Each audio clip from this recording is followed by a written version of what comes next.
दोस्तों, मैं हूं आयुष तिवारी। आप सभी का स्वागत है हमारे YouTube चैनल फार्मेसी वाला में। आज के इस वीडियो में हम लोग बात करने वाले हैं फार्मेसी लॉ एंड एथिक्स का चैप्टर नंबर 7, जो कि आपका पॉइजन एक्ट 99 है। ठीक है, हम आज स्टडी करने वाले हैं pharmacy law and ethics. D form second year का जो सब्जेक्ट है फार्मेसी लॉ एंड एथिक्स, उसका हम लोग कवर करने वाले हैं चैप्टर नंबर 7। पॉइजन एक्ट के बारे में हम लोग कवर करने वाले हैं। ठीक है, तो पॉइजन एक्ट 1919 में जो आपका पॉइजन एक्ट आया था, ये होता क्या है? आपके सिलेबस आपका जो मेंशन है, आपकी क्या क्या पढ़ना है आपके सिलेबस में, आपको इंट्रोडक्शन पढ़ना है। ठीक है, कि आपका जो पॉइजन एक्ट 1919 होता है, पॉइजन एक्ट होता क्या है, उसका इंट्रोडक्शन, उसकी ऑब्जेक्टिव के बारे में पढ़ना है कि क्यों लाया गया था, डेफिनेशन पढ़ना है कि वो पॉइजन होते क्या हैं। ठीक है, प्रोसेशन पढ़ना है। ठीक है, मतलब क्या क्या उसके राइट्स होने चाहिए, प्रोसेशन फॉर द सेल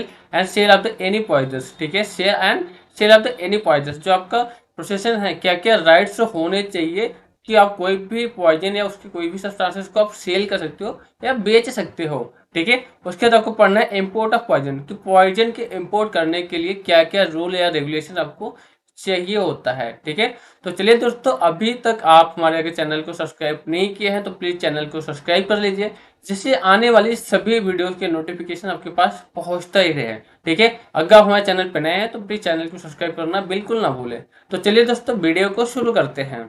तो सबसे पहले हम पढ़ेंगे इंट्रोडक्शन के बारे में, कि पॉइजन एक्ट जो 1919 होता है, ये होता क्या है।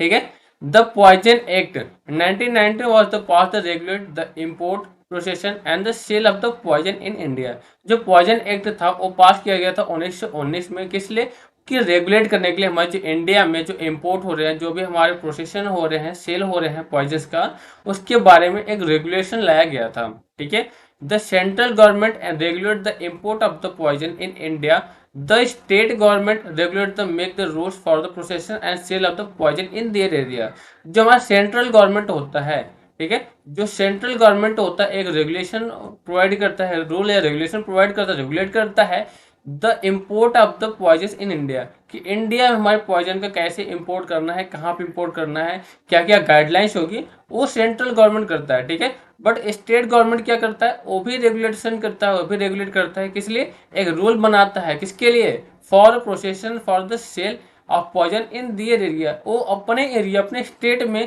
कि कहाँ कहाँ पॉइजन हमारे सेल हो रहे हैं, किस टाइप के पॉइजन सेल हो रहे हैं, कितना पॉइजन का सेलिंग हो रहा है हमारे एरिया में, उसको रूल और रेगुलेट करता था। The act is administered by the central drug standard control organisation, जिसे सीडीएस को बोलते हैं। ठीक है, under the ministry of the family health where and the government of India. ठीक है, किसके अंडर हमारा ये वर्क होता है? ये administration of the central drug standard organisation जो होता है सीडीएस को, उसके अंदर, और ministry of health and family welfare और गवर्नमेंट ऑफ इंडिया के थ्रू हमारी ये रूल एंड रेगुलेशन बनाया जाता है। ठीक है, the act of the enforce by the state government control department. ठीक है, जो स्टेट ड्रग होते हैं कंट्रोल डिपार्टमेंट इसको इन्फोर्स करते हैं। ठीक है, जो हमारे स्टेट ड्रग कंट्रोल डिपार्टमेंट होता है, इसको इन्फोर्स, इसको लागू करते हैं।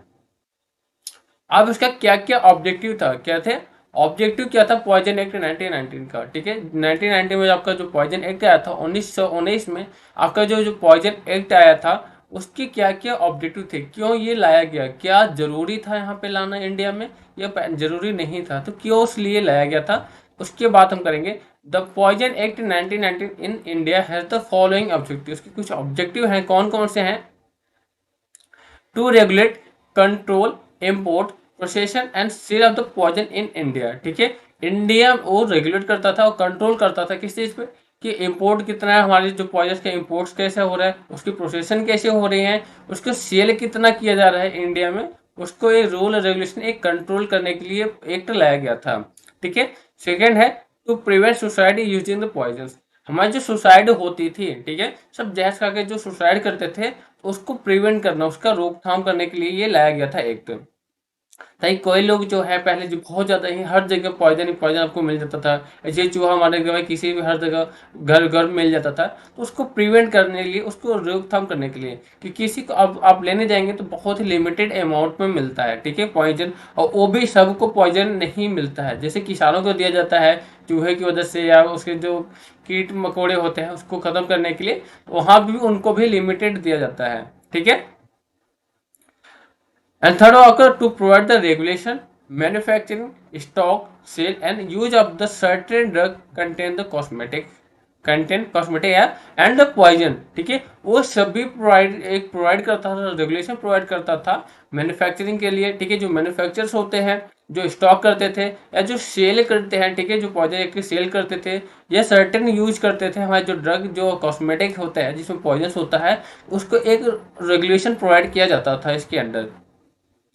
फोर्थ वन देखा है to establish the penalties of the illegal sale and the possession for the poison as the deterrent against the such activity. जो भी हमारी पेनाल्टीज होती है अगर आप इलीगल करते हो, कोई भी इलीगल ड्रग को सेल करते हो या कोई भी प्रोसेशन होता है उसको एक्ट जो दे रखा है उसमें जो भी गाइडलाइंस जो भी रूल्स है आपको उसको पालन नहीं करते हो, उसके अगेंस्ट आपको पेनाल्टीज भी, आपको कुछ पेनाल्टीज भी लगती हैं, ठीक है, आपको कुछ पनिशमेंट भी दिया जाता है, कुछ आपको एम्ब्रेसमेंट भी होता है, ठीक है, जिसकी ये मेन ऑब्जेक्टिव थे। अब बात करेंगे डेफिनेशन ऑफ पॉइजन एक्ट कि पॉइजन एक्ट का डेफिनेशन क्या है, ठीक है। तो सबसे पहले हम पॉइजन की बात करेंगे, पॉइजन होता क्या है, ठीक है। The act define as the act poison की बात करें, the poison is define any substances which is the used for the applied in certain way or the likely cause the death, injury, damage to health that is known as the poison। Poison एक ऐसी substances है जिसको use करने के लिए जो हम apply करते हैं किसी भी बेस से वो हमें कॉज करता है डेथ, या खाने से या इंसान की मौत हो जाती है, ठीक है, या हमारे जो ऑर्गन होते हैं खराब हो जाते हैं, हमारे जो हेल्थ सिस्टम होती है पूरी तरह से वो डैमेज हो जाती है, उसी को बोलते हैं poison. The act refer to as the pharmacy and the poison act 1933 में जो रेगुलेशन रेगुलेट आया गया था, रिमॉन्डमेंट दिया आया था द पॉइजन लिस्ट, उसमें जो 1990 में जहाँ पॉइजन लिस्ट आया था उसमें फार्मेसी में के अकॉर्डिंग हमारे जो पॉइजन होते हैं उसको एक रेफर किया गया था, ठीक है, एक रेगुलेशन लाया गया था कि हमारे जो 1990 में जो लिस्ट आई थी पॉइजन की, कौन कौन से पॉइजन हम सेल कर सकते हैं कौन नहीं सेल करते हैं, वो सभी एक लिस्ट के बारे में मालूम पड़ा था। नॉन मेडिकल पॉइजन, जो नॉन मेडिकल जो मेडिकल पे नहीं होते हैं poison, divided into two separate list, दो सेपरेट लिस्ट में हमारे डिवाइड किया गया था, ठीक है। List one substances may only be sold by the registered pharmacist, जो पहला लिस्ट है वो सिर्फ रजिस्टर्ड फार्मासिस्ट जो है वही सेल कर सकते थे, वही बेच सकते थे, ठीक है। एंड सेकेंड लिस्ट जो था लिस्ट टू सब्सटेंसेस में be sold by the registered pharmacist और द लाइसेंस रिटेलर, जो हमारे जो लाइसेंस रिटेलर्स हैं वो सेल करते हैं या कोई हमारा जो रजिस्टर्ड फार्मासिस्ट है वही सेल करता है, बाकी अन्य कोई सेल नहीं कर सकता। पहले दुकानदारों पे भी दुकान पे भी इजीली मिल जाता था, अब ऐसा बिल्कुल नहीं है, सिर्फ आपको मेडिकल शॉप पे मिलेगा या जिसके पास लाइसेंस है सेल करने की वही सेल कर सकता है। प्रोसेशन फॉर सेल, कुछ प्रोसेशन चाहिए होता है, कुछ गाइडलाइंस चाहिए, कुछ राइट्स होते हैं सेल करने के लिए, क्या क्या होते हैं। The state government regulate the procession of the poison in their administration area, ठीक है, जिसके एडमिनिस्ट्रेटिव एरिया है जो हमारी स्टेट गवर्नमेंट होता है एक रेगुलेट करता है, ठीक है, एक रूल रेगुलेशन प्रोवाइड करता है कि आप जो भी पॉइजन है उसके एरिया में किस तरह से आप सेल कर सकते हो। And provide the licence system of the procession for the sale of the poison in for wholesale and retail of the any specific poison। वो एक लाइसेंस सिस्टम भी प्रोवाइड करता है, जो स्टेट गवर्नमेंट होता है वो लाइसेंस भी प्रोवाइड करता है प्रोसेशन एंड द सेल, ठीक है, कुछ उसके गाइडलाइंस होते हैं, कुछ राइट्स होते हैं सेल करने के लिए पॉइजन को, या होलसेल में आप कर सकते हैं या रिटेल में सेल करते हैं, या कोई स्पेसिफाइड पॉइजन है उसको सेल करने के लिए आपको एक लाइसेंस लेना वहाँ से इम्पोर्टेंट होता था। In the constraint of the Poison Act 1919 in India, possession would be referred to the individual organization having physical constructive control over the poison regardless the whether any own or it not, ठीक है। ये बोल रहा है जो poison act 1919 था वो हमारे एक प्रोसेशन उसके जो थे उसके कुछ अधिकार थे, कुछ राइट्स थे कि जो कोई इंडिविजुअल हो या कोई ऑर्गेनाइजेशन हो, ठीक है, आप इंडिविजुअल हो या कोई ऑर्गेनाइजेशन हो उसकी कोई भी फिजिकल या कंस्ट्रक्टिव कंट्रोल करेंगे, ठीक है, वो कंस्ट्रक्टिव कंट्रोल को कंट्रोल करते थे, और कोई भी रिगार्डलेस या कोई भी वेदर डे होता है या आपका खुद का हो या खुद का नहीं हो, आपका खुद का हो सकता है वो दुकान या आपका नहीं हो सकता है, उसका जो कंट्रोलिंग होता है वो स्टेट गवर्नमेंट के थ्रू स्टेट गवर्नमेंट के अंडर ही होता है। अब procession for the sale of the any poison, कि किसी भी पॉइजन को सेल करने के लिए क्या क्या रूल रेगुलेशन चाहिए होता है, किसी पॉइजन को सेल करने के लिए क्या क्या आपके गाइडलाइंस है जो प्रोवाइड किए गए हैं। The government grant the licence procession of the sale poison with some condition, कुछ कंडीशंस होते हैं जब भी आप पॉइजन की सेल कर सकते हैं। क्या क्या कंडीशंस होती हैं? The state government may be rule regulated within a whole or in part of the territory under the administration for the procession for a sale of the sale whether wholesaler or retailer in the specified poison। जो state government होता था वो एक rule, ठीक है, और rule regulate करता था होल पार्ट, ठीक है, पूरे इंडिया में, या होता उसकी टेरिटरी अंडर द पार्ट, ठीक है, उसके जो टेरिटरी पार्ट है, ठीक है, जो केंद्र शासित प्रदेश है उसमें, या पूरे इंडिया में उसके जो भी एडमिनिस्ट्रेशन एरिया होता था वहाँ पे एक रूल रेगुलेट को प्रोवाइड करता था, एक रेगुलेशन बनाता था किसके लिए? प्रोसेशन फॉर द सेल, ठीक है, सेल करने के कुछ गाइडलाइंस होते थे, या the sale whether the wholesaler या द रिटेलर, या आप कोई होलसेलर हो या आप कोई रिटेलर हो जो उनके एरिया में आपको सेल करना है, या कोई स्पेसिफाइड पॉइजन को ही आप सिर्फ सेल्स कर सकते हो, उसके लिए कुछ रेगुलेशन आपको रेगुलेट करते थे सेंट्रल गवर्नमेंट, स्टेट गवर्नमेंट, वो आपको फाइंड आउट करना था, ठीक है, जो भी स्टेट गवर्नमेंट है वो आपको रेगुलेशन प्रोवाइड करते थे। This classes the person home only this licence में भी इशू, ठीक है, some the classes of the person, ठीक है, सभी को नहीं, कुछ इंपॉर्टेंट क्लास के पर्सन होते हैं उन्हीं को ये लाइसेंस प्रोवाइड किया जाता है, ठीक है, some classes of the person, सभी को नहीं दिया जाता, कुछ ही क्लासेस होते हैं, कुछ ही लोगों को जो होते हैं ये लाइसेंस उनको इशू किया जाता था। The classes of person whom the only the specific poison may be sold, कुछ द देखिए the classes of the person, कुछ इंपॉर्टेंट ही पर्सन होते हैं, कुछ ही ऐसे लोग होते हैं जिसको कि कोई स्पेसिफाइड पॉइजन सोल्ड करने की इजाजत मिलती थी कि आप सेल कर सकते हो, बेच सकते हो,